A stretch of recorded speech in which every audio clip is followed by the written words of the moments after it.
I'm very interested due to the existence of education that recently become the invisible thing in this. Kegiatan yang kita lakukan itu bertumpu pada satu alat yang bernama teknologi. Mungkin pemilu itu kita punya media dalam seperti debat itu membutuhkan teknologi seperti sosmed, seperti apa ya, berbagai kampanye lain lah untuk memasarkan atau mempromosikan capres-capresnya.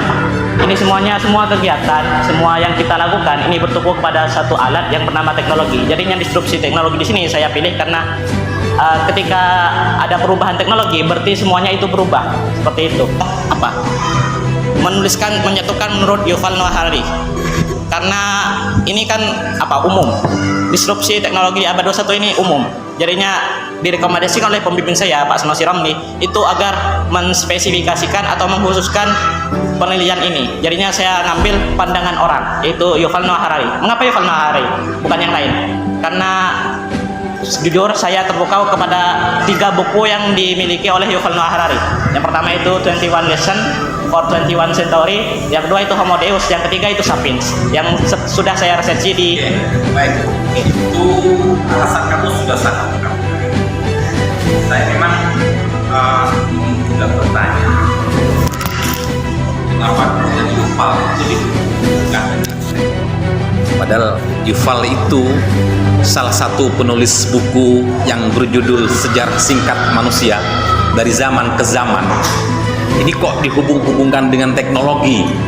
Maksud saya, soal teknologi, sesungguhnya semua orang itu sudah mengakui bahwa orang tidak bisa menutup mata dengan perkembangan itu. Kenapa kamu begitu kecanduan banget kepada bukunya itu? Ada apa sungguhnya ini? Baik, Yuval ini termasuk intelektual publik, intelektual publik, di mana Yuval ini kan sejarawan, tetapi dia itu setelah sarjana dia lebih ke teknologi, lebih mendalami soal teknologi. Nah, semua yang dikarang oleh Yuval itu bukan dari penelitiannya, tapi itu dari penelitian orang lain. Jadi Yuval ini modalnya Yuval ini hanya apa ya?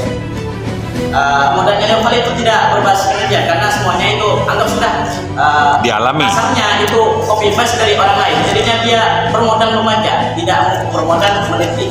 Oke. Alfi sebagai siswa yang berkembang di pesantren, kita bisa dilihat dari tulisan Alfi sebagai karya ilmiah di bab 4 itu hanya berbicara soal kemudahan-kemudahan saja. Itu soal bicara kemudahan-kemudahan teknis yang bisa mempermudah kepada manusia, percepatan dan segala macam. Itu bahasan yang ada di Alfi. Kenapa Alfi tidak berpikir soal disrupsi ini dalam konteks agama? Senior di Luptara yaitu Bapak Muhli Junaidi, Bapak Azizi Sulung dan Imam Fauroni yang juga menggalakkan literasi di Pondok Pesantren An-Nuqayyah daerah Lubang Utara, yang mana saat ini mengalami dekadensi yang cukup drastis. Jadi itu, dan mungkin kalau ini urgensi kemampuan literasi dalam meminimalisir hoax di era Society 5.0. Saudara Yudi Latif dalam buku Literasi di Era Disrupsi itu menyampaikan bahwa industri hoax berkembang pesat dalam konteks masyarakat dengan budaya literasi yang rendah. Itu juga menginspirasi saya bagaimana sekiranya hoax di antara kita itu menjadi kecil atau seakan-akan itu tidak langsung keluar dan bisa merusak pikiran kita. Apalagi kalau kita melihat status di narasi.com yang punya Mbak Najwa Shihab, itu survei hoax di sekarang 2024 apalagi menjelang pemilihan presiden itu lebih dari 1000 hoax yang sudah terdata. Nah, jadi menurut saya kemampuan literasi dalam meminimalisir hoax itu perlu, Pak. Dan juga dalam KT ini saya ada 2 variabel pembahasan, yaitu di rumusan masalah. Yang pertama, perkembangan hoax di era Society 5.0 dan bagaimana peran literasi dalam meminimalisir hoax di era 5.0 atau 5.0. Ini 5.0 itu Society 5.0 merupakan perkembangan dari era Society 4.0. Kalau teknologi industri itu dimulai dari Society 1.0 yaitu hunting society, atau pada masa waktu itu masyarakat itu hanya berburu dengan teknologi seadanya. Yang kedua beralih ke society 2.0 yaitu agriculture society, kepertanian. Yang ketiga industri society 3.0. Yang keempat itu baru information society, dan 5.0 itu merupakan super smart society atau masyarakat cerdas. Begitu Pak. Di sini bagaimana peranan literasi dalam meminimalisir hoax itu? Pertama, kalau perkembangannya dari perkembangan hoax di era society 5.0 dengan mudahnya teknologi atau perkembangan teknologi yang sudah sangat pesat, tentunya itu menjadi berkah sekaligus musibah dalam kehidupan manusia atau kehidupan kita. Saya meyakini itu menjadi berkah dan juga musibah. Di satu sisi berkahnya kita dapat terbantu, di satu sisi lain itu menjadi musibah apabila kita tidak menyikapinya secara positif. Contohnya seperti penyebaran hoax yang sudah menyebar ini karena perkembangan teknologi informasi yang sudah sangat pesat, dan ditambah lagi dengan keadaan masyarakat kita yang saat ini masih berada di tataran listening society atau masyarakat pendengar, bukan reading society. Bapak Subedi Muhtar pada saat hari kelas 2 itu menyampaikan bahwa kalau kita ingin mengetahui sesuatu yaitu harus membaca, bukan mendengar, baca.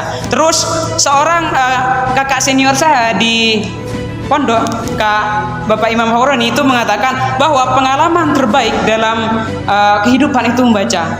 Jadi saya yakini kalau dalam minimalisir hoax ini tentunya dengan literasi, karena di literasi itu ada unsur membaca, menulis, memecahkan masalah dan sebagainya. Begitu. Hoax sama hoax sama aja. Kalau bahasa Indonya hoax Pak. Kalau di luar negeri hoax. Jadi peran literasi itu sangat penting menurut kamu dalam meminimalisir hoax atau hoax lah. Masalahnya di sini adalah menurut saya literasi itu memang penting. Cuman permasalahan utama di Indonesia ini, kita Indonesia kan ya fokusnya, bukan umum. Di Indonesia yang pakar membuat hoax itu adalah orang-orang yang memang paham terhadap literasi. Jadi gimana itu Mas? Apakah kita masih perlu untuk tahu? Takutnya ketika kita paham, kita akan membuat hoax yang mungkin lebih mengerikan dengan kepentingan pribadi yang ingin dicapai lah seperti itu. Itu gimana? Baik, mungkin kata Bapak tadi kalau yang membuat hoax itu sudah orang yang berpengetahuan luas ya Pak. Ya. Kalau menurut saya itu merupakan salah satu pelanggaran dari pengetahuan yang sudah dia miliki. Begitu. Karena kalau pengetahuan kan yang sudah diperintahkan guru kepada kita ketika masih sekolah, itu kan bagaimana menggunakan ilmu itu untuk kebaikan, bukan keburukan. Kebaikan diri sendiri. Bukan Pak, kebaikan umum juga diperlukan Pak, bukan kebaikan diri sendiri. Oke, jadi ada etikanya lah. Ada etikanya. Oke, dengan etika jurnalis itu sebetulnya memang diharapkan semua media, karena pada dasarnya, pada akhirnya itu kan kembali kepada media, mau diterbitkan atau tidak. Memang ada grup-grup keluarga atau grup-grup yang tidak lewat media sih, tapi tetap akhirnya adalah media yang memiliki peranan penting untuk penyebaran hoax ini. Jadi karena saya lihat ya fakta yang ada di lapangan, Indonesia ini memiliki banyak media nasional yang tidak terkontrol oleh pemerintah. Itu selain pemahaman literasi, anggaplah seperti itu, karena kita masih belum siap, meskipun kita paham misalkan dan sebagainya, terkadang kita kalah dengan lingkungan dan ego terkadang. Bagaimana cara mengatasi hal-hal yang seperti itu? Karena saya lihat tidak cukup hanya dengan kemampuan literasi saja. Itu ada 5 cara. Yang pertama, membaca informasi yang didapatkan dengan utuh. Yang kedua, mengembangkan pola pikir kritis dan merawat daya pikir. Yang keempat, memverifikasi kebenaran informasi. Yang ketiga, yang keempat, menggunakan cara pikir yang masuk akal dan ilmiah dalam menilai suatu berita. Dan yang kelima, tidak mudah terprovokasi dengan berita miring dan proteksi diri dengan pengetahuan dan kemampuan literasi digital maupun yang lain, Pak. Begitu. Nah, ini yang tadi Bapak, saya setuju kalau sekarang pemerintah kita itu seakan-akan cuek bebek terhadap informasi hoax yang sedang berkembang. Apalagi kasus yang menimpa Kominfo dengan menterinya Johan G. Plate itu di penjara, itu merupakan cerminan buruk informasi atau kementerian informasi kita. Nah, jadi itu PR besar kita, Pak. Saya sebagai anak muda dan Bapak sebagai seorang guru, bagaimana menggerakkan literasi di sekolah maupun di sekitar kita untuk meminimalisir hoax, Pak. Itu. Terima kasih.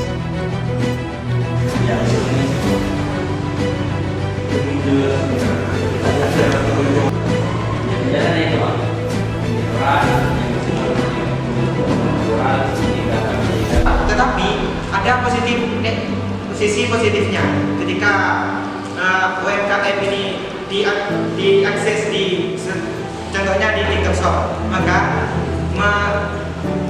perekonomian ini semakin meninggi, Pak. Sepertinya ya Orang menulis karya itu tidak lepas dari masalah. Jadi yang mendorong orang punya alasan memilih objek penelitian itu pasti dua, pasti ada masalah. Yang kedua, apa yang diharapkan? Nah, gitu maksudnya. kenapa kamu tertarik dengan tema ini? Saat ini kehilangan estetika indah disebabkan oleh aktor, karena aktor tidak menguasai teori seni peran. Kita mengingat apa? Di antara dua variabel ini dan itu ditulis.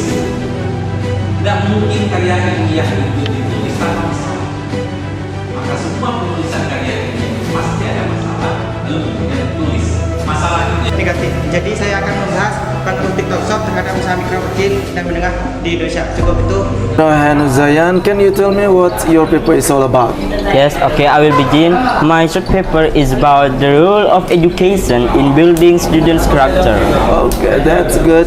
And how are you interested in that topic?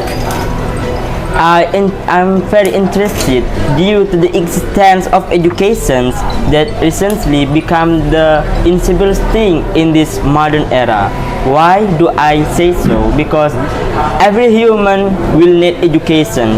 So for them who don't have education, as they never study or learn some knowledges, they will be easy to get disapproval from another who have higher education.